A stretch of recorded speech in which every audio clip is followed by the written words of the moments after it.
श्री राधे राधे। आज हम भगवान विष्णु जी के दूसरे अवतार कश्यप अवतार की कहानी सुनेंगे और ये अवतार क्यों लिया गया विष्णु जी ने।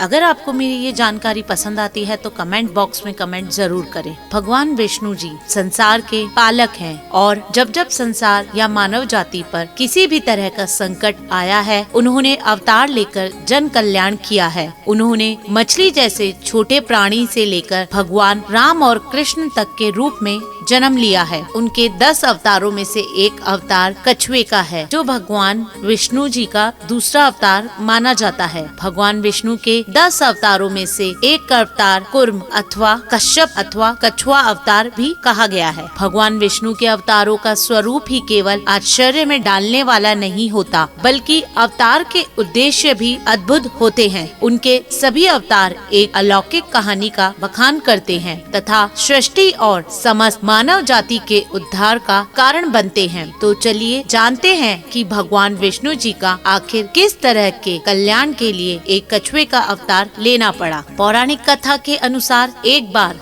देवताओं के राजा इंद्र अपने हाथी ऐरावत पर सवार होकर कहीं जा रहे थे। तभी मार्ग में उन्हें ऋषि दुर्वासा मिले। उन्होंने इंद्र को भगवान शिव द्वारा दी गई पराजिता पुष्प की एक माला भेंट की, जिसे इंद्र ने स्वयं धारण न करते हुए उसे अपने हाथी के गले में पहना दिया। लेकिन कुछ समय बाद हाथी ने माला को नीचे जमीन पर गिराकर उसे अपने पैरों से रौंद दिया। यह देखकर दुर्वासा ऋषि क्रोधित हो गए। उन्होंने तीनों लोकों से लक्ष्मी के नष्ट हो जाने और उन्हें इंद्र समेत सभी देवताओं को शक्तिहीन होने का श्राप दिया। श्राप से अत्यंत निराश होकर सभी देवतागण भगवान ब्रह्मा जी के पास पहुँचे। उन्होंने देवताओं को भगवान विष्णु से मिलने को कहा। सभी देवता ब्रह्मा जी की सलाह पर भगवान विष्णु जी के पास गए और उनसे मदद मांगी। भगवान विष्णु जी ने उन्हें यह सलाह दी कि वे क्षीर समुद्र का मंथन करें, जिससे अमृत निकलेगा।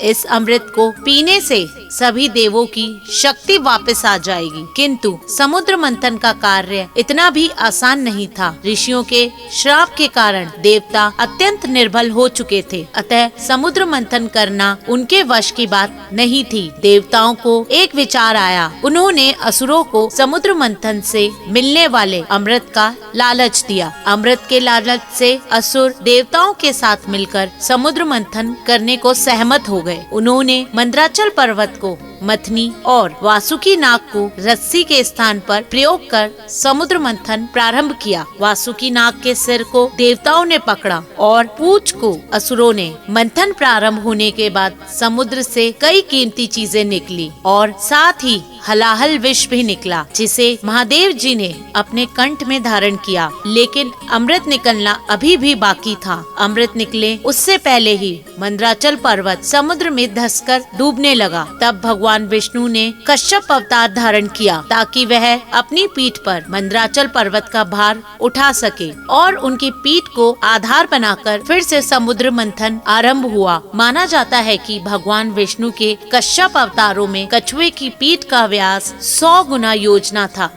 भगवान विष्णु के कश्यप अवतार के कारण ही समुद्र मंथन संभव हो पाया और इस जगत को कई बहुमूल्य चीजें प्राप्त हुई। धन्यवाद। अगर आपको मेरा ये YouTube चैनल पसंद आता है तो मेरे इस चैनल को लाइक, सब्सक्राइब तथा शेयर करना ना भूले। श्री राधे राधे।